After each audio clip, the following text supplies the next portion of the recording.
औज़ुबिल्लाहिमिनश्शैतानिर्रजीम बिस्मिल्लाहिर्रहमानिर्रहीम।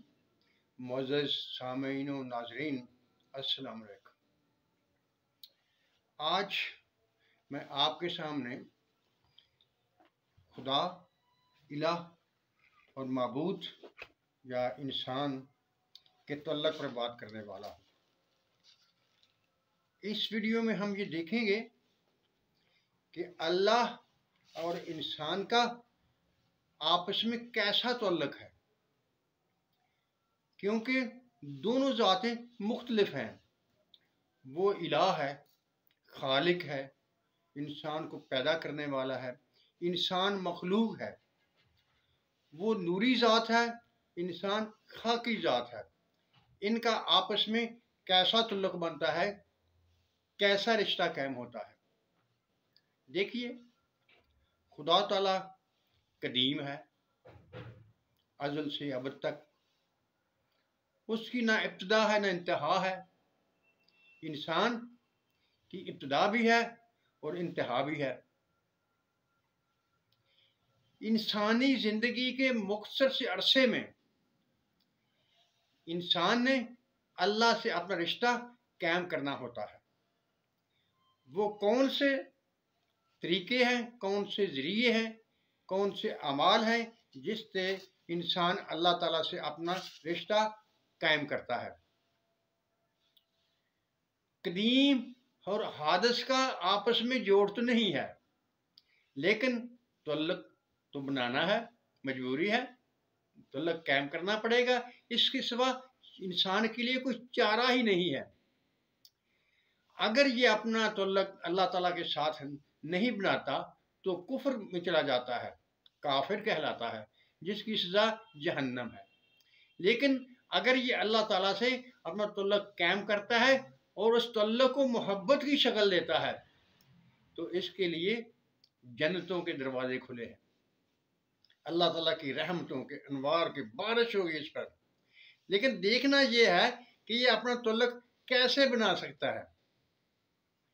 जैसे मैं अक्सर कहा करता हूँ, अल्लाह ताला ने कुरान शरीफ की शक्ल में हमें अपना डाटा दे दिया है, और कुरान ही वो किताब है जो हमें अल्लाह ताला से रब्त व ज़ब्त और तअल्लुक़ या रिश्ता कायम करने का तरीका बताता है।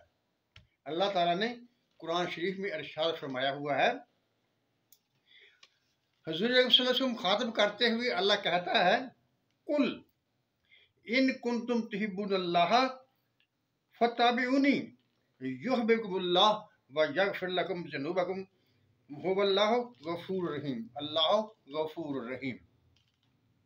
यानी अल्लाह ताला ने अपने नबी हज़रत मोहम्मद सल्लल्लाहु अलैहि वसल्लम हमारे आका व मलजा को ये कहा कि ऐ महबूब, आप फरमा दीजिए कि अगर तुम चाहते हो कि तुम अल्लाह के महबूब बन जाओ, अल्लाह तुमसे मोहब्बत करने लगे।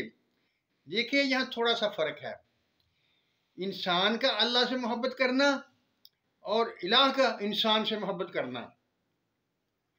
जब इलाह इंसान से मोहब्बत करेगा तो वो फौजुल अजीम है, एक अजीम कामयाबी है, बड़ी कामयाबी है। उसका तरीका क्या है कि उसके रसूल अपने आका व मलजा मोहम्मद सल्लल्लाहु अलैहि वसल्लम की अताअत की जाए, उनकी इत्तबा की जाए।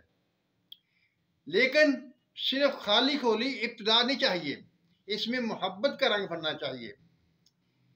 अगर आप मोहब्बत का रंग भरते हुए अपने नबी मोहम्मद सल्लल्लाहु अलैहि वसल्लम की इत्तबा करेंगे तो अल्लाह ताला कहता है कि फिर मैं तुमसे मोहब्बत करने लगूंगा, तुम मेरे महबूब बन जाओगे। जब इंसान अल्लाह का महबूब बन जाएगा तो ये एक बहुत अजीम कामयाबी होगी, इसकी निजात होगी। हम इस दुनिया में एक कोताही की वजह से आए हुए हैं, और अल्लाह ताला ने हुक्म फरमाया हुआ है कि तुम एक मुकर्रर हद तक यहाँ दुनिया में रहोगे, फिर तुमका वापस आना है। ये जो मुख्तसर अरसा है, इसमें हमने उस कोताही की कमी जो हमें पैदा हुई उसको भी पूरा करना है, और अल्लाह ताला से मोहब्बत का तअल्लुक़ भी कायम करना है। और उसका वाहिद ज़रिया हुज़ूर अकरम सल्लल्लाहु अलैहि वसल्लम साहिब औलाद की अताअत मोहब्बत के साथ, एहतराम के साथ दिलो जान से करना है। अगर हम इसमें कामयाब हो गए तो हम अल्लाह ताला के महबूब बन जाएंगे, अल्लाह ताला हमसे मोहब्बत करने लगेगा। और अगर अल्लाह हमसे मोहब्बत करने लगेगा तो फिर समझो कि हम अपने मकसद में कामयाब हो गए। मुअज़्ज़ज़ नाज़रीन, देखिए, इंसान खाकी मखलूक, क्या यही इसका कुल कैफियत है या माहियत है? नहीं, ये नहीं है। इंसान के दो जिस्म हैं। एक वो जिस्म जो अल्लाह ताला ने जब आदम को पैदा किया था तो उसे वो जिस्म अता किया था, और दूसरा वो जिस्म जो आदम की कोताही से हमें हासिल हुआ, जिसको बशरी जिस्म कहते हैं। आज हमें जब एक बच्चा दुनिया में आता है तो उसे ये बशरी जिस्म माँ के पेट से हासिल होता है, और जब इस जहान से रुखसत होता है तो कब्र के पेट में इस जिस्म को छोड़कर आगे चला जाता है। यानी मतलब ये हुआ कि ये बशरी जिस्म जो है ये एक आर्जी सा है, और जिसे मखसूस वक्त के लिए जो हमने दुनिया में गुजारना है इसके लिए ज़रूरी है। इसके अलावा इस जिस्म की ज़रूरत नहीं है। अगर हम चाहते हैं कि इस बशरी जिस्म से हम पहले छुटकारा हासिल कर लें, तो उसके लिए एक रिवायत है, कहा जाता है मूतु कबला अंत मूतु, मरने से पहले मर जाओ। यानी जो इस जिस्म की ख्वाहिशात हैं उनको छोड़ दो। अगर उनको छोड़ देंगे, सिर्फ ज़िंदगी गुजारने के लिए उनका इस्तेमाल करेंगे, और आपकी मोहब्बत का रुख जिस्मी ख्वाहिशात की तरफ नहीं होगा बल्कि अल्लाह की ज़ात की तरफ होगा, तो आप अल्लाह के महबूब बन जाएंगे। नाज़रीन, मैं जो बात आपके सामने रखना चाहता था वो मैंने बयान कर दी। उम्मीद है कि इंशाअल्लाह ताला इससे आपको कुछ फ़ायदा होगा। अल्लाह ताला आप पर अपनी रहमतों की बारिश करे। आमीन वस्सलाम।